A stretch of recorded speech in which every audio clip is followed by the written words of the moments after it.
അതിൽ നിന്നൊക്കെ വിശദമായ ഒരു കഥയാണ്. ശ്രദ്ധിച്ചു കേൾക്കണേ. ഒരു പട്ടണത്തിൽ വലിയ പണക്കാരനായ ഒരു മനുഷ്യനുണ്ടായിരുന്നു. ധാരാളം പണം ഉണ്ടെങ്കിലും ആർക്കും ഒരു സാഹചര്യത്തിൽ വിഷുക്കം കിട്ടുന്നില്ല. എല്ലാവരും അദ്ദേഹം വിളിച്ചിരുന്നത്.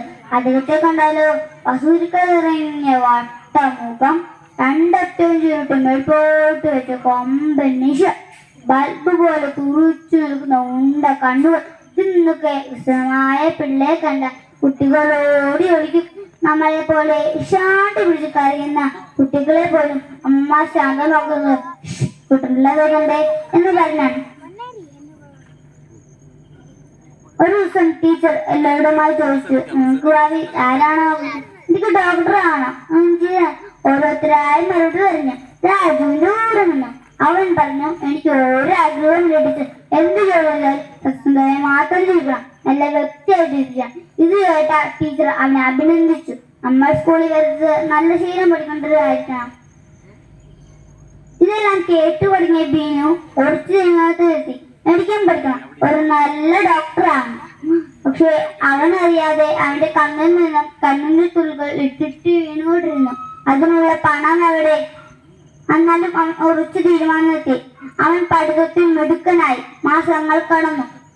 ബിനു നമ്പയ്ക്ക് എന്തോ വലിയ രോഗം പിടിപ്പെട്ടു. ബിനു ക്ലാസ്സിൽ വരാതെയായി. വേറെ കഴിഞ്ഞ രാജനോട് ഇല്ലാത്ത വിഷമം തോന്നി.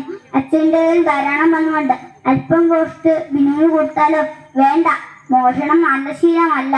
അവൻ പതുക്കെ അച്ഛൻ്റെ അടുത്തേക്ക് ചെന്നു. അവന്റെ നെഞ്ചെടുപ്പ് കൂട്ടിക്കൊണ്ടിരുന്നു. എന്താ അച്ഛ, ബിനു നമ്മൾ ചികിത്സയ്ക്ക് അല്പം പണം കൊടുത്ത് സഹായിച്ചാലോ? അതൊരു നല്ല കാര്യമാണ്. ആശ്വാസമായി. മോഷിച്ചെങ്കിൽ ഈ സന്തോഷം കിട്ടുമായിരുന്നു. ബിനുവിന്റെ അച്ഛൻ അലമാരിൽ നിന്ന് 1000 രൂപ എടുത്ത് ബിനുവിന് കൊടുത്തു. അവൻ സൈക്കിൾ വാങ്ങാനായി സമ്പാദിച്ച 1000 കുടുക്ക വൃഷ്ടി കിട്ടിയ 1000 അവന്റെ ഒറ്റ കൂട്ടുകാരനോട് കൊടുത്തു. 10000 രൂപ ഒരുമിച്ച് കിട്ടിയ രാജുവിന് വല്ലാത്ത ആനന്ദം തോന്നി. അവൻ മടങ്ങി വീടെത്തി. അച്ഛ, നിൽക്കുന്ന മരം കണ്ടില്ലേ? നിറയെ മാമ്പഴം. ഇതെല്ലാം മനസ്സിലായി. അച്ഛൻ സ്വന്തം തിന്നാണ്ടോ? അതുപോലെ മറ്റുള്ളവർക്ക് വേണ്ടി സുഗന്ധം മുതലും അതുപോലെ നമ്മുടെ ജീവിതത്തിന് എന്ത് നല്ല കാര്യം ചെയ്യാൻ മനസ്സിനേക്കോ പോകാൻ നിങ്ങൾ ഉണ്ടായിരിക്കില്ലേ? അതുപോലെ കുട്ടൻപിള്ള കാഴ്ച നന്ദി.